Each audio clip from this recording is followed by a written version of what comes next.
ভারত যদি সিন্ধু নদে কোনো ধরনের বাঁধ বা অবকাঠামো নির্মাণের চেষ্টা করে, তবে তা পাকিস্তানের চোখে আগ্রাসন হিসেবে দেখা হবে এবং তা পাল্টা হামলায় প্রতিক্রিয়া জানাবে বলে হুঁশিয়ারি দিয়েছেন পাকিস্তানের প্রতিরক্ষামন্ত্রী খাজা আসিফ।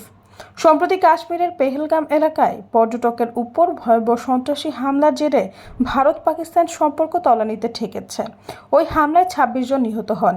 ভারত এই ঘটনার জন্য পাকিস্তানকে দায়ী করলেও কোনো সুনির্দিষ্ট প্রমাণ প্রকাশ করেনি। এরপর থেকেই দুদেশে একে অপরের বিরুদ্ধে কূটনৈতিক ও প্রতিরক্ষামূলক পাল্টা পদক্ষেপ নিচ্ছে। ভারত একতরফাভাবে সিন্ধু পানি চুক্তি স্থগিত করে, পাকিস্তানি নাগরিকদের ভিসা বাতিল করে এবং ওরাঘা আটচারি সীমান্ত বন্ধ করে দেয়। পাল্টা জবাবে পাকিস্তান ভারতীয় কূটনৈতিক ও সামরিক উপদেষ্টাদের বহিষ্কার করে এবং শিখ তীর্থযাত্রী ছাড়া ভারতীয়দের ভিসা বাতিল করে।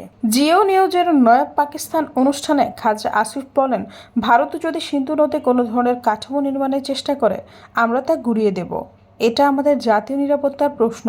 সৈয়দা ফারিয়া, সমযোগ।